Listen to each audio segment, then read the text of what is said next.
दरअसल अभी भी ट्रस्ट का काम चल रहा है, नाम अभी तक रजिस्टर नहीं हुआ है। ओह, तो फिर कब तक हो जाएगा? बस 2-4 दिन में रजिस्टर हो जाएगा नाम। जो आपने 1 करोड़ रुपया दिया था वो भी आपने वहीं डाला है ना?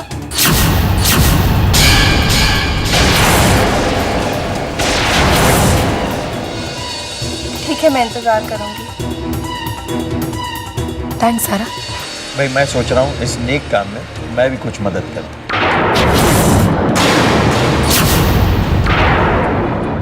जी, नाम रजिस्टर होते ही मैं बता दूंगी।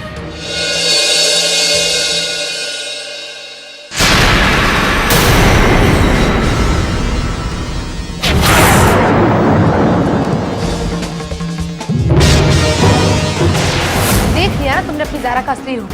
अब तो यकीन हो गया ना तुम्हें कि तुम्हारी ज़ारा भोली और मासूम नहीं है। Zaara is innocent. अब तक उसने ऐसा कुछ नहीं किया जो मुझे उसके बारे में अपनी राय बदलनी पड़े। तो तुम्हें क्या लगता है ज़ारा कि वाकई ज़ारा पैसे डोनेट करना चाहती है? ये ज़ारा की सिर्फ एक प्लानिंग है। वो अच्छी तरह से जानती है कि मैं कोई ट्रस्ट नहीं बनवा रही और इसलिए मुझे फंसाना चाहती है। अब तो उसने पापा को भी इन्वॉल्व कर लिया है। जब ऐसा कोई ट्रस्ट है ही नहीं तो मैं पापा को पेपर्स कहाँ से ला के दूंगी? कल तक तो तुम ये कह रही थी कि ज़ारा तुम्हें बर्बाद करना चाहती है, वो तुम्हारा सब कुछ छीन लेना चाहती है, लेकिन आज तो उसका मकसद तुम्हें कुछ देने का है। सुना था समर कि प्यार में लोग अंधे हो जाते हैं, लेकिन इस तरह बेवकूफ भी बनते हैं, ये पहली बार देख रही हूँ। और अगर तुमने ज़ारा और मेरी मोहब्बत के खिलाफ कुछ बोलने की कोशिश की तो फिर मैं okay fine summer, I am sorry. मेरी इंटेंशन तुम्हें हर्ट करने की कभी नहीं होती, लेकिन अब अगर कोई प्रॉब्लम आई है समर, तो हम दोनों को मिलके ही सॉल्व करनी है ना। तुम्हें मेरे लिए 1 करोड़ का इंतजाम करना होगा जो मैंने ट्रस्ट के नाम पे लिए थे। क्या 1 करोड़? इतने सारे पैसे मैं कहाँ से लाऊंगा? पिछली बार मैंने आमिर से झूठ कह के पैसे ले लिए थे, अब बार बार तो मैं झूठ नहीं बोल सकती ना। अम्मी जान, तुम आमिर की अम्मी से कोई अपना चक्कर क्यों नहीं चला लेती? उनके पास उनकी खुद की सेविंग्स भी तो होगी। जीनत,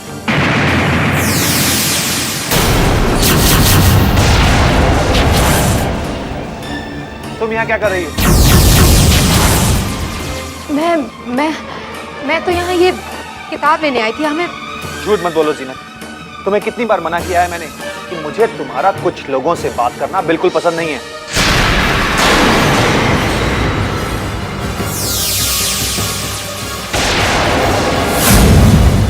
आमिर, कैसी बातें कर रहे हैं आप? मैं कह रही हूँ ना आपसे, मैं तो यहाँ पे काम के लिए आई थी। अब अगर समर यहाँ खड़ा हुआ मिल गया तो मैं क्या करूँ? बस जीनत, मैं इस बारे में कोई और बहस नहीं करना चाहता। सिर्फ इतना कहूंगा कि बार बार झूठ बोलकर मेरी नजरों में अपने आप को नीचे मत गिराओ।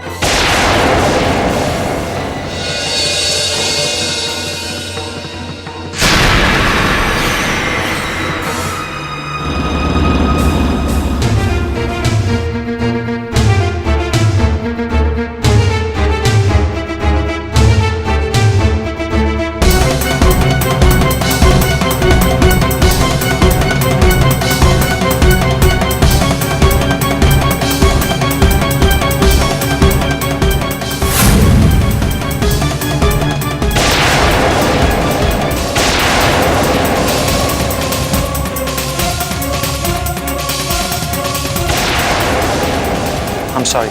कोई बात नहीं, जब इंसान की आंखें बंद होती हैं तो उससे अक्सर ऐसी गलतियां हो ही जाती हैं। मैं आप ही के पास आने वाली थी, आपसे कुछ जरूरी बात करनी है अकेले में। अब हमारे बीच अकेले में बात करने के लिए कुछ बचा ही कहाँ है ज़ारा?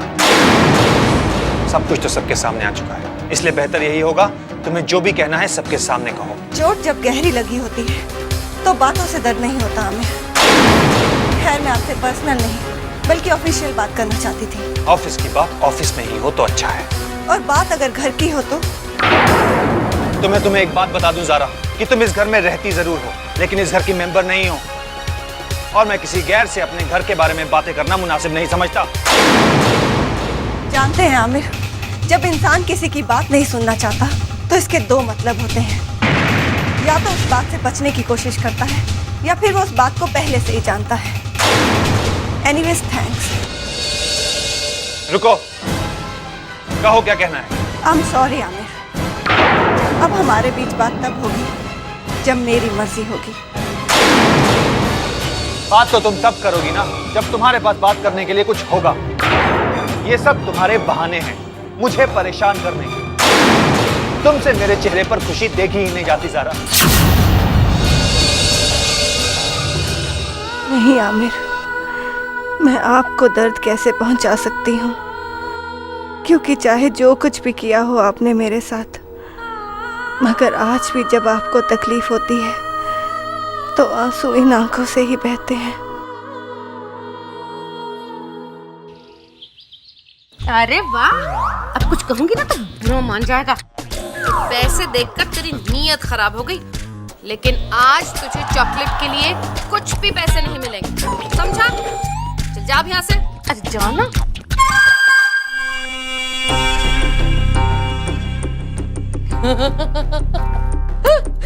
डर गया छोटू, डर गया। अरे अब कुछ कहूंगी तो बुरा मान जाएंगे सब, लेकिन गुल से तो सब ही डरते हैं। आज तो बच्चों तुम दोनों को चॉकलेट मिलने से रही। ये तुम क्या कह रही हो खुशी? नाना जी और छोटी बहू फूफी के बारे में या दादी के बारे में प्राइवेट बात कर रहे थे? मेरे बारे में बातें हो रही हैं? यानी कि गुल तेरी जेब में सुरंग। तो बोलो खुशी क्या कह रही थी? ए बच्चा पार्टी, मेरे बारे में क्या बातें कर रहे थे तुम दोनों? हाँ? कुछ नहीं फूफी दादी, खुशी कह रही थी कि नाना जी और छोटी बहू आपके लिए अकेले में बात कर रहे थे। समझी जी मेरे बारे में क्या बातें कर रहे होंगे ज़ारा से?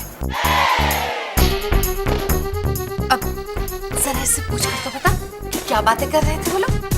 बोल बेटा, क्या बोल रहे थे?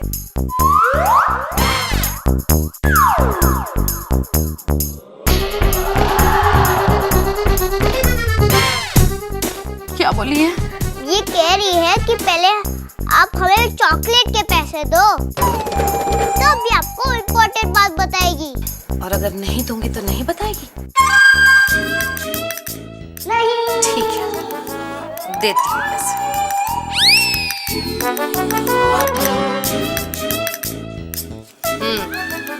ये ले, अब जल्दी से बता दे, बता क्या बोल रहे थे? खुशी कह रही थी कि गुलबहन इतनी बोली है, इतनी बोली है, इतनी बोली है। अरे आगे बोलेगा बे, कितनी भोली हूँ मैं? इतनी बोली है कि उन्हें कुछ आता ही नहीं है। उन्हें तो कोई बच्चा भी बेवकूफ बोला सकता है। ऐसा कहा तेरे नानू ने? अब कुछ कहूंगी तो बुरा मान जाएंगे, लेकिन ये समधे जी ने मेरी तारीफ की या मेरी बुराई? पूछती हूँ इन दोनों से। अरे हाँ? या अल्लाह!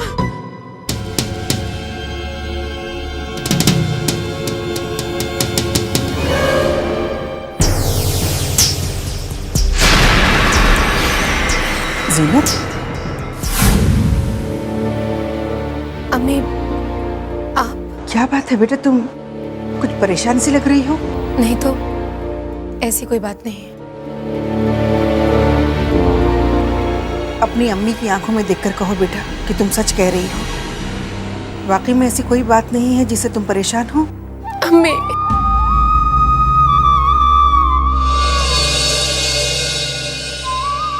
बेटा क्या हुआ, तुम रो क्यों रही हो?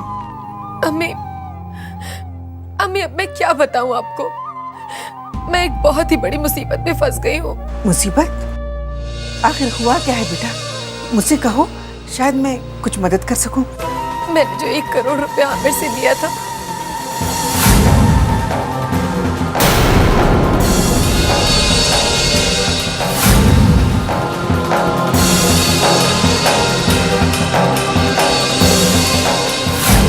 अम्मी जो 1 करोड़ रुपया मैंने ट्रस्ट के लिए लिया था, वो मैंने ट्रस्ट में नहीं डाला। क्या? तो फिर तुमने इतने सारे पैसों का किया क्या? कहाँ है वो पैसे? वो पैसे मेरे पास नहीं है अम्मी, खर्च हो गए हैं मुझसे। 1 करोड़ जैसी बड़ी रकम तुमने खर्च कर दी है, लेकिन किस में? एक्चुअली मेरी एक फ्रेंड थी जिसे ब्लड कैंसर था। उसके पास ट्रीटमेंट के पैसे नहीं थे अम्मी, बस बिस्तर पे पड़े पड़े मौत का इंतजार कर रही थी। मुझसे उसकी हालत नहीं देखी गई अम्मी, मैंने पैसे उसके ट्रीटमेंट में लगा दिए। इसके लिए झूठ बोलने की क्या जरूरत थी? सच बोलकर भी पैसा ले सकती थी ना तुम। हाँ, मैं तो मांग लेती पैसे अम्मी, लेकिन ज़ारा अपनी दुश्मनी के चलते मुझे वो पैसे कभी नहीं देती, और इसीलिए मैंने ये झूठ बोला। लेकिन अब मैं बहुत बुरी तरह फंस चुकी हूँ अम्मी। पापा भी ट्रस्ट को ज्वाइन करना चाहते हैं। अगर मैंने कहीं से 1 करोड़ रुपए का इंतजाम करके वो ट्रस्ट नहीं खोला तो सब लोग यही सोचेंगे ना कि मैंने ही पैसे चोरी किए हैं। अब तो मैं अपनी बेगुनाही साबित भी नहीं कर सकती अम्मी, क्योंकि मेरी वो दोस्त जिसके ट्रीटमेंट के लिए मैंने पैसे दिए थे वो अब इस दुनिया में नहीं रही।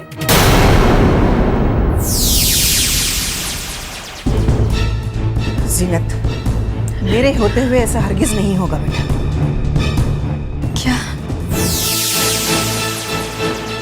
अम्मी, आप मेरी हेल्प करेंगी? मुसीबत में अपनी सहेली की मदद करके तुमने बहुत नेक काम किया है बेटा। लेकिन आप मेरी मदद कैसे करेंगी अम्मी? भला 1 करोड़ का इंतजाम आप कैसे करेंगी? पूना में मेरा एक फार्म हाउस है जिसे मैं बहुत दिनों से बेचने की कोशिश कर रही हूँ। कल उसे देखने के लिए कुछ लोग आ रहे हैं। मेरे ख्याल से डील हो जाएगी बेटा। मेरी जगह तुम वहाँ चली जाओ, डील करके पैसे अपने पास रख लेना, मैं उनसे बात करूँगी। थैंक्स अम्मी। जीनत, इतनी बड़ी डील होने जा रही है, मेरे ख्याल से तुम्हारा अकेले जाना ठीक नहीं होगा। तुम अपने साथ किसी को ले जाओ, क्योंकि पेमेंट कैश में होने वाली है। अगर ऐसा है अम्मी तो आप भी मेरे साथ चलिए ना। बेटा, अगर मैं तुम्हारे साथ गई तो तुम्हारे अब्बू को शक हो जाएगा, और तुम तो जानती हो तुम्हारे अब्बू ज़ारा के साथ है। तुम समझ रही हो ना मैं क्या कह रही हूँ? कोई बात नहीं अम्मी, आप फिक्र मत कीजिए, मैं अपने एक दोस्त के साथ ले जाऊंगी।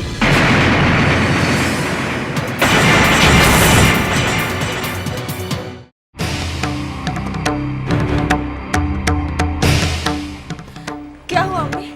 बेटा, सब कुछ बिल्कुल वैसे ही हो रहा है जैसे हमने सोचा था। तीर बिल्कुल निशाने पर लगा है। मैंने वो सब कुछ कह दिया जो तुमने मुझे जीनत से कहने के लिए कहा। अब वो पूना जाने के लिए तैयार हो गई है। और क्या कहा उसने अम्मी? वो अपने किसी दोस्त को लेकर जाने वाली है। मुझे पूरा यकीन है ये वही होगा जिसके साथ हम उसे पूना भेजना चाह रहे थे। अब उसे उसकी गुनाहों की सजा मिलने का वक्त आ चुका है। ज़ारा, तुम चुप क्यों हो गई बेटा? एक बात है अम्मी जो मेरे दिल को सुकून नहीं दे रही। मैं एक औरत होते हुए दूसरी औरत पर तोहमत लगा रही हूँ। झूठा ही सही, मगर देखो बेटा, जब हम बुराई को साफ करने जाते हैं तो हमारे भी हाथ गंदे हो जाते हैं। बस एक बार जीनत अपना गुनाह कबूल कर ले, फिर तुम खुद कह देना कि जीनत पाक है। मैं जानती हूँ बेटा, तुम कभी जीनत जैसी नहीं हो सकती। तुम किसी औरत को बेइज्जत होते हुए नहीं देख सकती। बात किसी पर तोहमत लगाने की नहीं है, बात है सबकी आंखें खोलने की। बात है उस औरत की जिसे बच्चलन कहा गया, जिसकी बेटी को नाजायज कहा गया है। ज़ारा, तुम मंजिल के बहुत करीब हो बेटा, अब पीछे मत हटना। नहीं हटूंगी। तेरा वादा है आपसे, जब तक मैं जीनत और समर के गुनाहों का पर्दाफाश नहीं कर देती, मैं अपनी लड़ाई से पीछे नहीं हटूंगी। समर,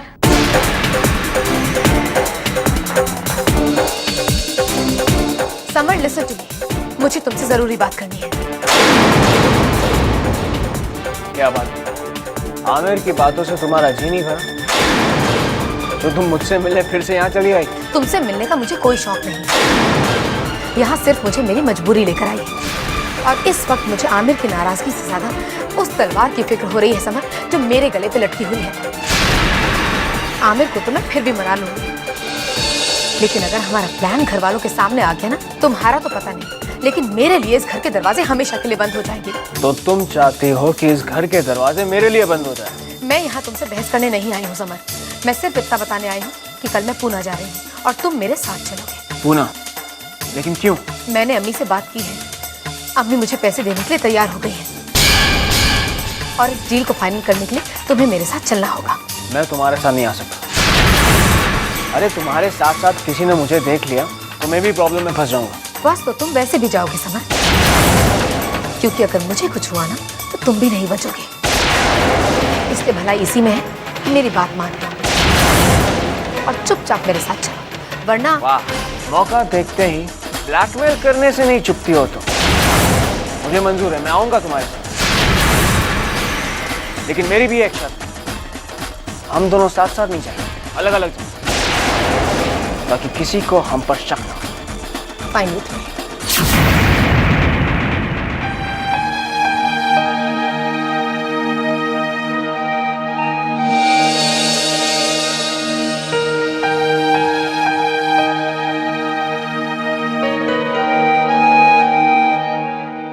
I'm sorry, जीना।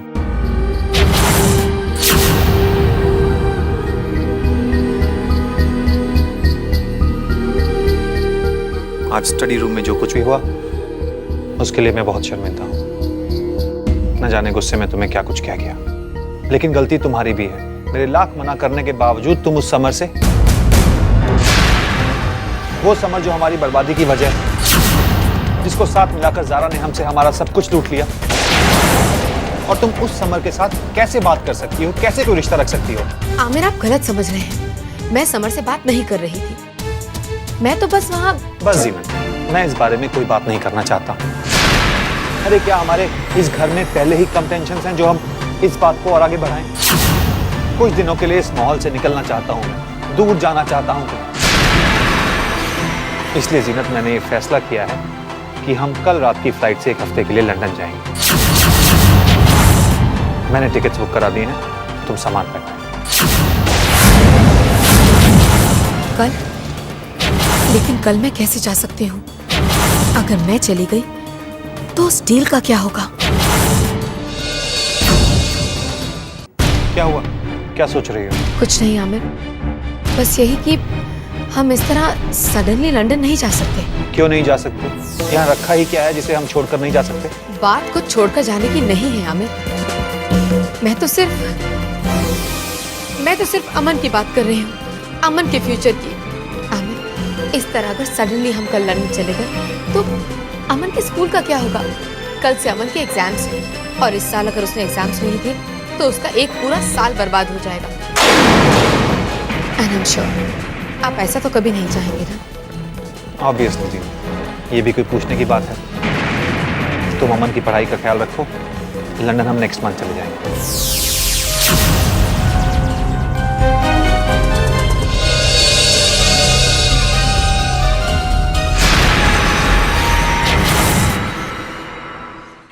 आमिर को लंदन ना जाने के लिए कन्विंस करवा के तुमने चाल तो बहुत अच्छी चली है जीनत, लेकिन चाल वही अच्छी होती है जो कामयाब।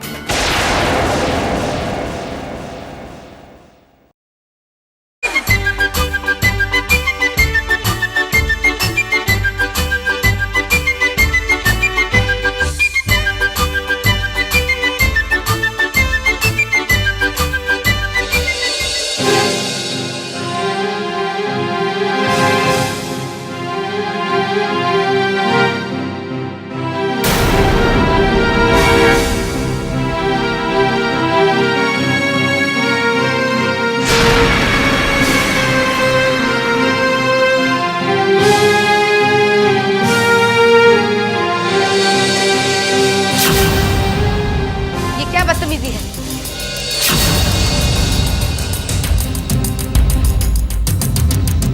पूरे घर को खेल का मैदान बना रखा है। जब देखो खेलती रहती हो। इतनी जोर से बॉल मारी है तुमने। तुम्हें तो मैं कोई बात नहीं।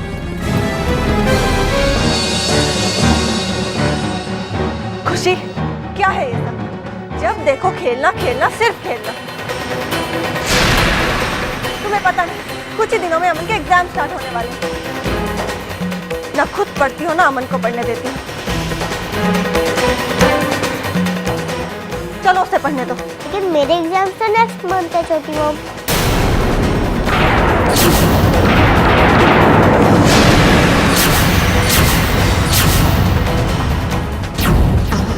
इस तरह अगर सडनली हम कल लंदन चले गए तो अमन के स्कूल का क्या होगा?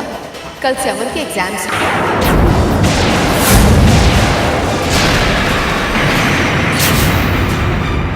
चलो आओ। जीनत, तुमने मुझसे झूठ बोला। अमन के एग्जाम तो नेक्स्ट मंथ शुरू हो रहे हैं। जवाब दो जीनत। जीनत, तुमने मुझसे झूठ क्यों बोला?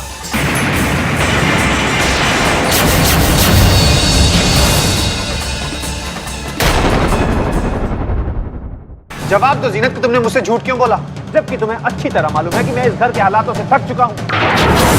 कुछ दिनों के लिए मुझे ब्रेक चाहिए था, इस घर से दूर जाना चाहता था। सारी तैयारी भी मैंने कर ली थी, लेकिन तुमने कहा कि अमन के एग्जाम्स, जबकि अमन के एग्जाम तो नेक्स्ट मंथ है। अरे बताओ जीनत कि तुमने झूठ बोला क्यों? आखिर जरूरत क्या थी तुम्हें मुझसे झूठ बोलने की? आई एम सॉरी आमिर, मेरा यकीन कीजिए, पिछले कुछ दिनों से मेरी तबीयत बहुत खराब चल रही थी।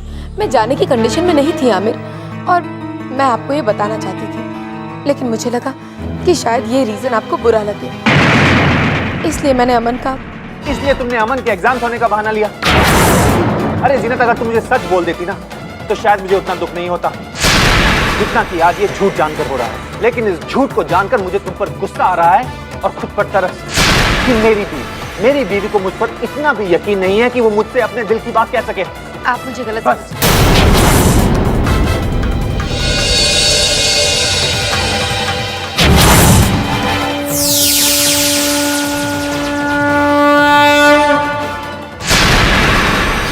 ये क्या किया आपने? आमिर को नाराज कर दिया। अरे तबीयत ठीक नहीं थी तो मुझसे कहती, मैं डॉक्टर को बुला देती।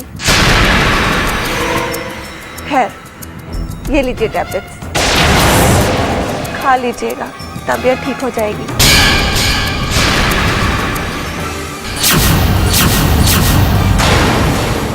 ये मेडिसिन तुम अपने लिए रखो,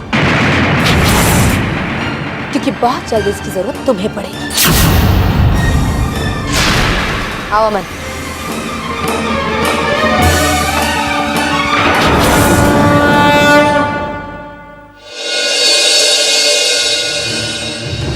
ज़रा, तुम्हें क्या लगता है जीनत जाएगी वहां?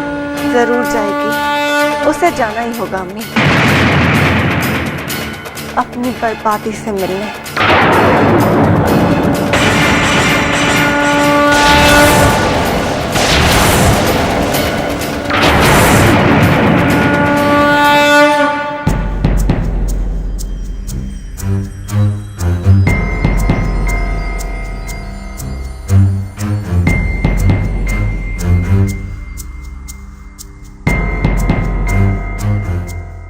क्या सोच रहे हैं खान साहब?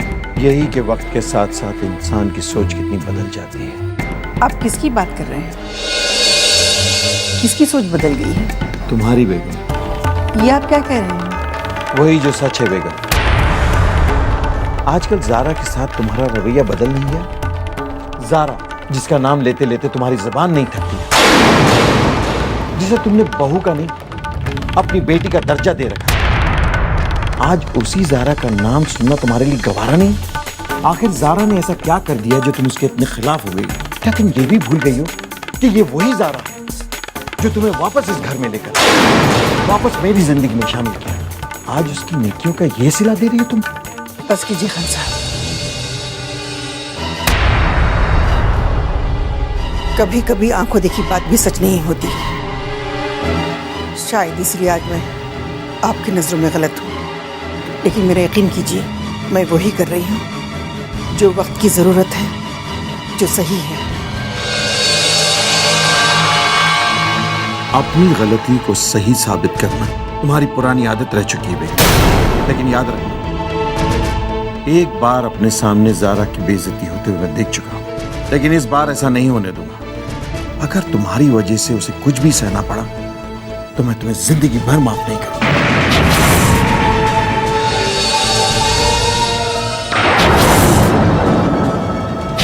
आप मुझे गलत समझ रहे हैं। माना कि मैंने बहुत गलतियां की हैं, लेकिन इस बार मैं सही हूं और वक्त आने पर आपको मेरी इस बात पर यकीन हो जाएगा।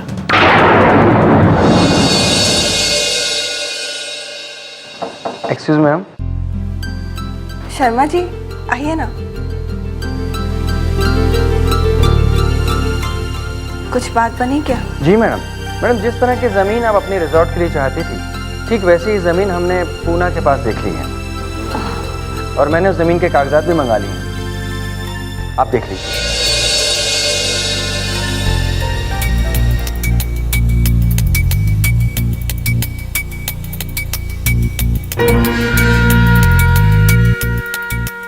That's great Sharma ji, thank you so much. It's okay ma'am. Sharma ji, Samar और आमिर कहाँ हैं? जी वो कॉन्फ्रेंस हॉल में इसी रिजॉर्ट के सिलसिले में मीटिंग कर रहे हैं। ठीक है शर्मा जी, आप आइए मेरे साथ। जी। तो अब इस प्लॉट पर क्या फैसला लें? कुछ सोचा है आपने? That's a good plan, लेकिन कोई दूसरी स्ट्रैटेजी भी तो होगी। Excuse me gentleman.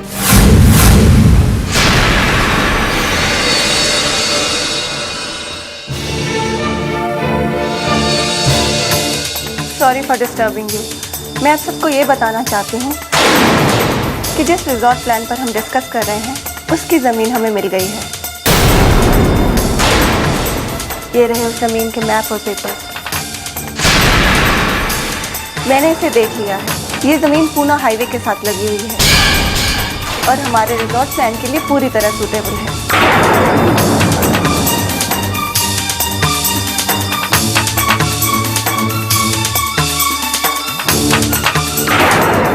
और सबसे बड़ी बात यह है कि ये ज़मीन हमें प्रेजेंट मार्केट रेट से 20% कम दाम पर मिल रही है। वाह, that's great news। लेकिन ये कैसे हो सकता है? कोई भी भला हमें अपनी जमीन इतने कम दामों में क्यों बेचेगा? मिस्टर खान, ये ज़मीन हमें कम दाम पर इसलिए मिल रही है क्योंकि इसका मालिक इसे जल्द से जल्द बेचना चाहता है। हमें कल ही इस डील को फाइनल करना होगा, इसलिए मैं चाहती हूँ कि आप और समर कल ही पुणे चले जाएं। और अगर आपको ज़मीन पसंद आए तो डील कर लीजिए। ओके। जेंटलमैन, हम इस मीटिंग में प्लॉट डिस्कस कर रहे थे, तो जैसे ही प्लॉट फाइनलाइज हो जाता हम फिर से मिलेंगे। Thank you everyone.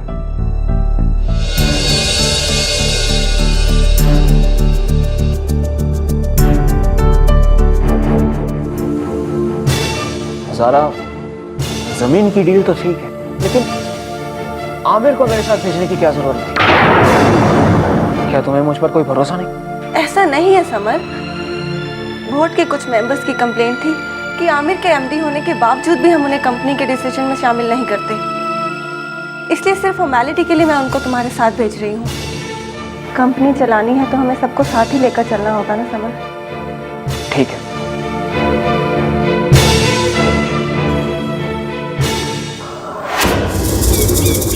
क्या ज़ारा आमिर को तुम्हारे साथ पूना भेजना चाहती है? ये कैसे हो सकता है? कल तक तो वो आमिर को हर बात पे नीचा दिखाती थी और आज उन्हें तुम्हारे साथ भेज के बराबरी का दर्जा देना चाहती है। जरूर इसमें ज़ारा की कोई चाल है। और शराब जीनत, तुम्हारे दिमाग में ज़ारा के अलावा और कुछ आता है या नहीं?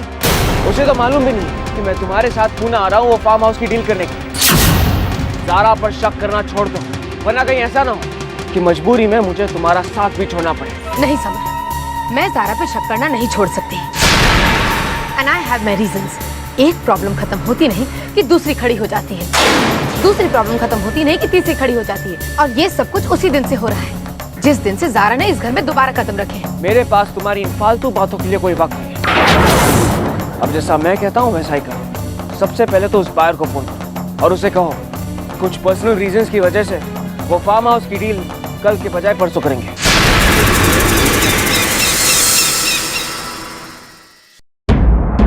हेलो मिस्टर निगम जी, मैं मिसेस सना खान के रेफरेंस से मिसेस जीनत खान बोल रही हूँ। जी मैंने आपको ये बताने के लिए फ़ोन किया था कि किसी पर्सनल प्रॉब्लम की वजह से कल हमारा पूना आना पॉसिबल नहीं है।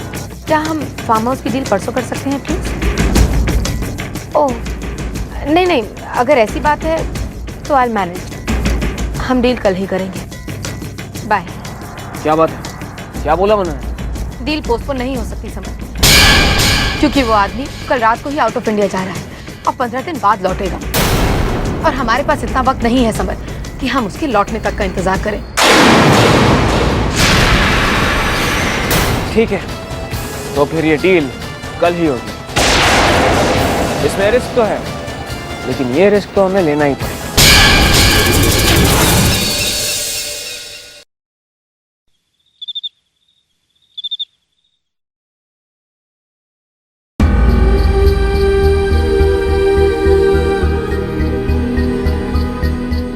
पापा,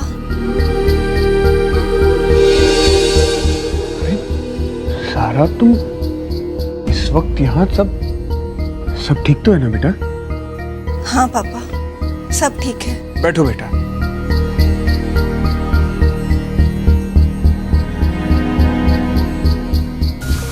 लेकिन बेटा इतनी रात के तुम यहाँ, आखिर बात क्या है? आज मेरे इम्तिहान की आखिरी रात है पापा। कल तकदीर अपना फैसला सुनाने जा रही है। मन बहुत घबरा रहा था पापा, इसलिए मैं आपके पास चली आई। तुम ये सब क्या कह रही हो? हाँ पापा, मैं ठीक कह रही हूँ। कल मेरी और जीनत की लड़ाई का आखिरी दिन है। कल जीनत का खेल खत्म होने वाला है। क्या? हाँ पापा, जीनत हमारे बिछाए जाल में पूरी तरह फंस चुकी है। मगर कैसे? पापा, कल जीनत पुणे जा रही है। वहां उसके साथ वही होगा जो उसने मेरे साथ किया था।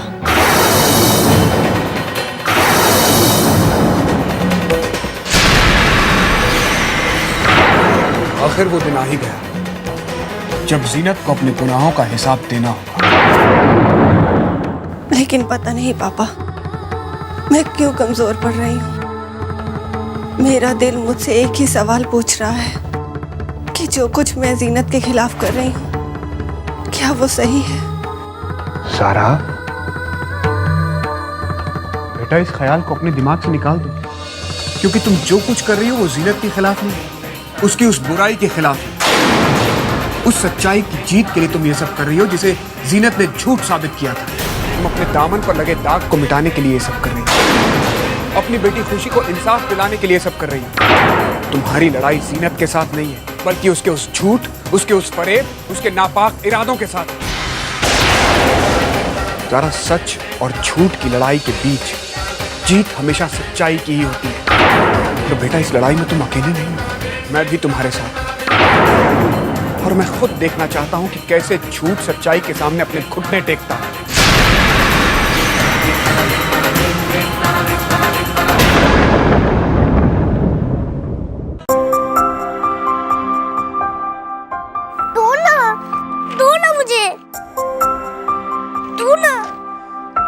खुशी, मुझे भी दो ना प्लीज। खुशी, देखो मैं तुम्हारा भाई हूँ ना, तब भी तुम मुझे मना कर रही हो। प्लीज खुशी, दो ना खुशी। अरे क्या हुआ? क्या बातें कर रहे तुम दोनों? क्या मांग रहे हो तुझसे? देखो ना फूफी दादी, छोटी बहू के फ्रेंड ने अमेरिका से बिस्किट भेजे हैं। इंपोर्टेड बिस्किट्स हैं? हाँ फूफी दादी, और खुशी वो बिस्किट मुझे दे ही नहीं रही है। मैंने कभी इम्पोर्टेड बिस्किट नहीं खाए हैं। आपने खाए हैं? हाँ हाँ खाए हैं ना, लेकिन अमन बहुत साल पहले खाए हैं। लेकिन इनका टेस्ट अब भी मेरे मुंह में है। बहुत टेस्टी होते हैं इम्पोर्टेड बिस्किट्स। मेरा तो दिल कर रहा है कि मैं और इम्पोर्टेड बिस्किट्स खाऊं। खुशी प्लीज बिस्किट दो ना, प्लीज खुशी। बस बस बस। ए खुशी, बहुत गलत बात है। मिल बांट के खाना चाहिए ना। तू चुपचाप खड़ा रह, ठीक है? ए खुशी, ला बिस्किट का डब्बा मेरे हाथ में दे दे। अब कुछ कहूंगी तो बुरा मान जाएगी। ये क्या हुआ? तुझे देने ही पड़ेंगे, ला दे। छी छी छी छी, शर्म आनी चाहिए तुम दोनों को। अरे बिस्किट जैसी चीज के लिए कोई इस तरह से लड़ाई करता है? छी, बहुत बुरी बात है। मिल बांट के खानी चाहिए हर चीज, लेकिन अब तुम दोनों को ये बिस्किट्स नहीं मिलेंगे। क्यों? क्योंकि ये तुम दोनों का पनिशमेंट है। आई बात समझ में?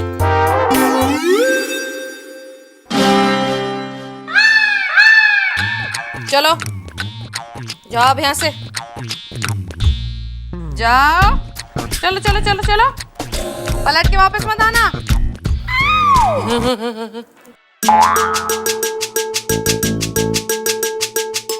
अब ये बिस्किट्स मैं और सिर्फ मैं खाऊंगी। हाय अल्लाह, इंपोर्टेड बिस्किट्स खाए हुए सालों हो गए। चल गुल, जल्दी से शुरू हो जा। बिस्मिल्लाह।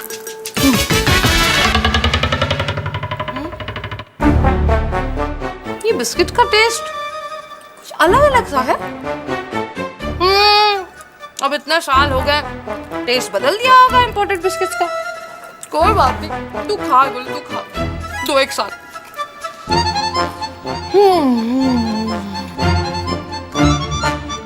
थैंक यू फूफी दादी। फूफी दादी, आज आपने मुझे बचा लिया। मुझे अभी अभी खुशी ने लिखकर बताया, क्योंकि वो कुत्ते की बिस्किट है।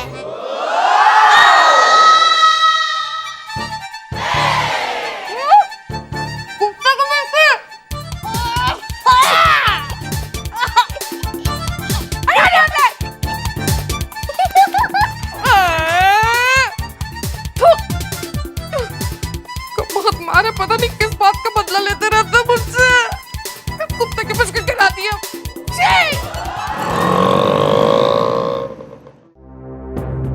जी हाँ मिस्टर शाह, हम लोग पूना पहुंच गए। बस जितनी जल्दी हो सके आप जमीन दिखवा दीजिए। हाँ, दोपहर को तो मिल ही रहे, बाकी बातें वहीं करें। जी, मैंने पार्टी से बात कर ली है, दोपहर को वो लोग हमें जमीन दिखाने वाले हैं। मुझे कुछ शॉपिंग करनी है, आप थक गए होंगे तो आप आराम कीजिए, मैं मीटिंग शुरू होने से पहले ही आ जाऊंगा। आप तैयार रहिए। ठीक है।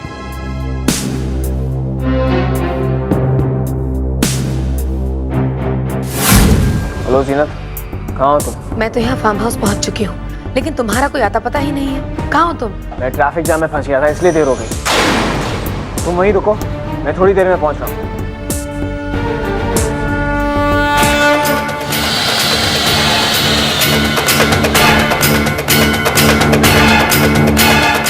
आखिर तुमने वो कदम उठा ही लिया समर, जो मैं चाहती थी। अब तुम्हारा बढ़ाया हुआ ये कदम तुम्हें और जीनत को बर्बादी की तरफ ले जाएगा, और मुझे मेरी कामयाबी की तरफ।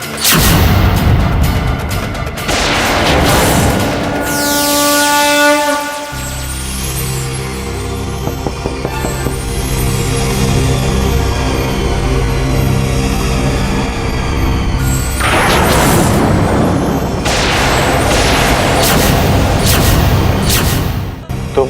जी, मैं यहाँ समर से मिलने आई थी। कहाँ है वो? वो शॉपिंग करने गया है, आने में देर होगी।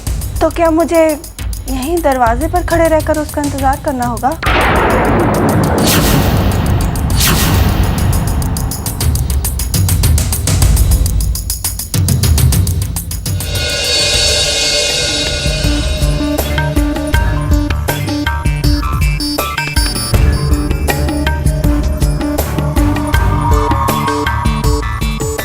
लेकिन तुम यहाँ कर क्या रही हो? जब आपकी बीवी आपको सरप्राइज दे सकती है, तो क्या मैं अपने हस्बैंड को सरप्राइज नहीं दे सकती? क्या? किसने कहा तुमसे कि जीनत यहाँ है? तो क्या जीनत ने आपको बताया नहीं कि वो पूना में ही है? ये तुम्हारी गलतफहमी है। जीनत यहाँ नहीं बल्कि बॉम्बे में। माफ कीजिए, अब मेरी नजर इतनी भी कमजोर नहीं है कि मैं जीनत को ना पहचान सकूं। जब मैं पूना आ रही थी तो मैंने हाईवे के पास वाले फार्म हाउस में उसे देखा। बहुत अच्छा नाम था उस फार्म हाउस का, ग्रीनफील्ड, या ग्रीनफील्ड नाम था। ग्रीनफील्ड? हाँ, वही है आपकी जीनत। It's impossible. भला जीनत यहाँ क्यों आने लगी? इसका जवाब तो आपको जीनत से ही मिल सकता है कि उसने अपने यहाँ आने की बात आपसे क्यों छुपाई। वैसे तो मुझे आपको कुछ यकीन दिलाने की ज़रूरत नहीं है, लेकिन आप फिर भी सच्चाई जानना चाहते हैं तो उस फार्म हाउस में चले जाइए। वहाँ आपको जीनत भी मिल जाएगी और अपने सवालों के जवाब भी। कहीं यही वजह तो नहीं है कि जीनत ने आपके साथ लंदन जाने से इनकार कर दिया? इस तरह अगर सडनली हम कल लंदन चले गए तो अमन के स्कूल का क्या होगा? कल से अमन के एग्जाम्स। हो सकता है वो आपके साथ ना जाना चाहती हो, वो यहीं आना चाहती हो किसी काम से या फिर किसी से मिलने। शट अप ज़ारा, तुम मेरे मन में जीनत के लिए शक पैदा कर रही हो। तो शक मिटा लीजिए ना, और शक मिटाने का एक ही तरीका होता है, सबूत। चले जाइए फार्म हाउस और खुद ही देख लीजिए। ठीक है, मैं वहां जाऊंगा। इसलिए नहीं कि मुझे जीनत पर शक है, बल्कि इसलिए कि मुझे यकीन है कि तुम झूठ बोल रही हो।